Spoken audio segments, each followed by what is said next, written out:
Hey, what's going on, everybody? Who be 186 back again with another video. I am here to address a video I saw about a week ago. Sometimes you watch a video, especially if it's someone that you respect, it kind of like, you're kind of taken aback by kind of a lot of the stupidity that was in the video, even though you think the person who's doing the video isn't stupid. And this is kind of like one of these videos. This is going to be a video response to Mizzh Tee. Now, again, this is not a hate video. I just had to address these points because I found a lot of these points to be fucking stupid that he made in the video. Now, if you haven't seen the video, it was a topic of discussion a couple weeks ago. I never got a chance to talk about it because I've been busy. But essentially, he's talking about Nintendo's decision to kind of pretty much skip E3. I think they're only supposed to have one game showcase at E3 this year. Now, here's the deal. I personally don't have a huge problem with what Nintendo's doing. Now, again, it's not ideal. But if you're going to showcase a new console, you could do that anytime. Like when the PS4 was initially announced, it was done at a random PlayStation event. Like it wasn't E3, it wasn't Tokyo Game Show, it wasn't none of that. It was a random PlayStation event. They showcased the console at E3, but they didn't announce it at E3. So it's not the end of the world that Nintendo's not announcing the NX at E3. Like it's not a big deal. As long as they can make it newsworthy, that's all that matters. However, Mizzh Tee made a video addressing pretty much why he believes Nintendo is not going to E3, talking about how they want to control the narrative, and part of the reason why the Wii U struggled out the gate was because of the media. Let's cut through the BS, alright? Not only was it all Nintendo's fault, I'm going to explain to you exactly how, and I'm going to have the proof in the description along with his video down below for proof. Here's the deal, man. When the console, I remember exactly how it went down. When the console was revealed, right? All they showed was the controller. That was it. All they showed was the controller. They showed several games. You know, the vast majority of the games didn't look any better than what we got initially, except for the Wii U. Not the Wii U. The Zelda demo that never came. That's probably never gonna come. So they false advertising on Nintendo's part. But everything they showed the games, they showed the controller, and that was pretty much it. You know what I'm saying? They didn't show the system at all.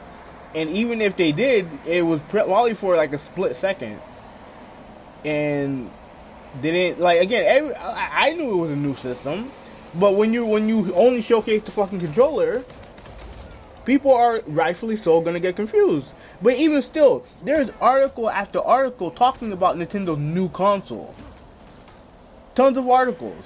You can't just nitpick a journalist here or there who don't know any better and be like, oh, well, that's the whole media's fault. No, like, there were tons of articles talking about Nintendo's new console and how stupid the fucking name was. You know what I mean? Like, there's tons of different articles regarding the Wii U. Furthermore, Reggie Fils-Aimé made the media rounds afterwards discussing the Wii U. You know, I remember succinctly it was MSNBC. He went. I don't know if he went on any other news outlets, but he was also on Jimmy Fallon's show. On the Jimmy Fallon show. Like, all this happened all this happened around the time of E3. He made the media rounds. He talked to Jeff Keighley. He did all the media rounds. And if after all that, people are still confused that the Wii U is nothing more than an accessory to the Wii, guess what, dude? That's Nintendo's fault. That has nothing to do with the gaming media. Because at the end of the day, what makes a console succeed is the vast audience. You want to call them casual audience, whatever. It's them. And Nintendo spoke to them. At least spoke to as many people as possible. And sometimes it don't work. Sometimes you do all you can, and sometimes it just don't work. But yet, all we hear from these Nintendo fanboys is that, oh, well, it's the media's fault. It's this person's fault. It's third-party developers' fault. It's their fault. Everything everything around Nintendo, but yet they don't want they have a hard time blaming Nintendo for anything, or at least saying that, oh well, it's Nintendo's fault here, but yet the bigger issue is this issue right here and that thing right there. They made the media rounds. They tried their hardest to speak to the audience, but at the end of the day, people were confused with the system, why what the system was. That's Nintendo's issue. That's Nintendo's fault. That's on them. And even if people knew, you think that it would have had the same success as the Wii, same success as the Wii? No, it wouldn't. No, it wouldn't.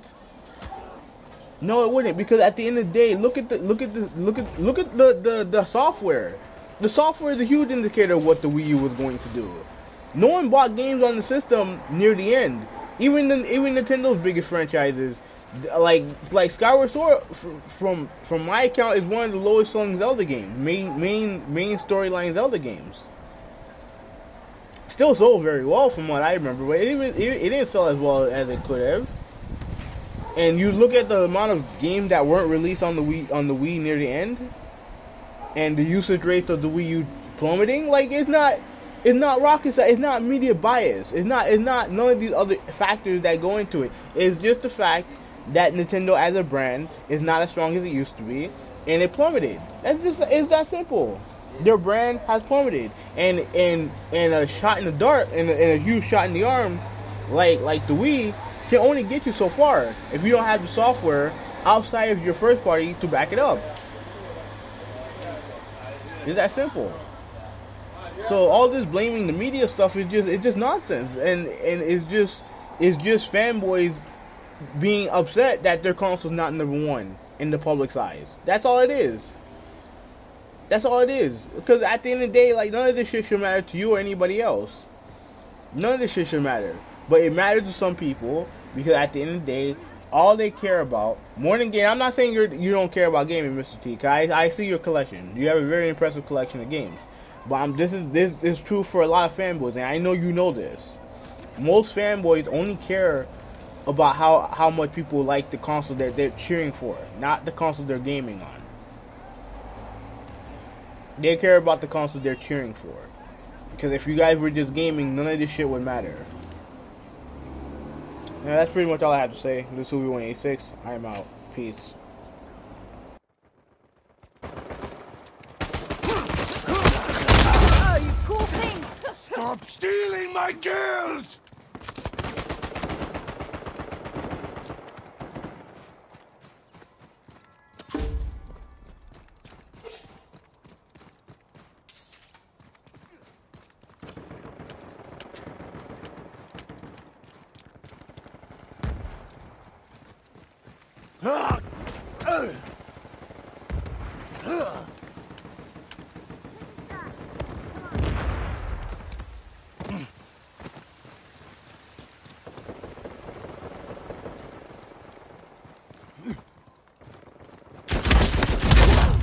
You can't escape me!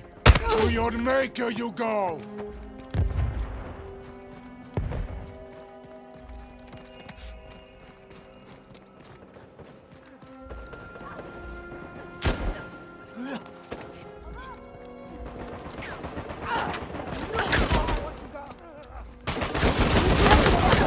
There is no gain in losing to me.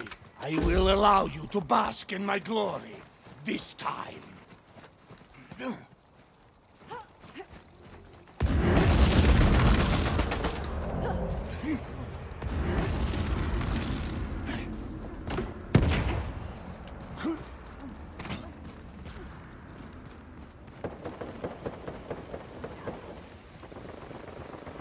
Ha!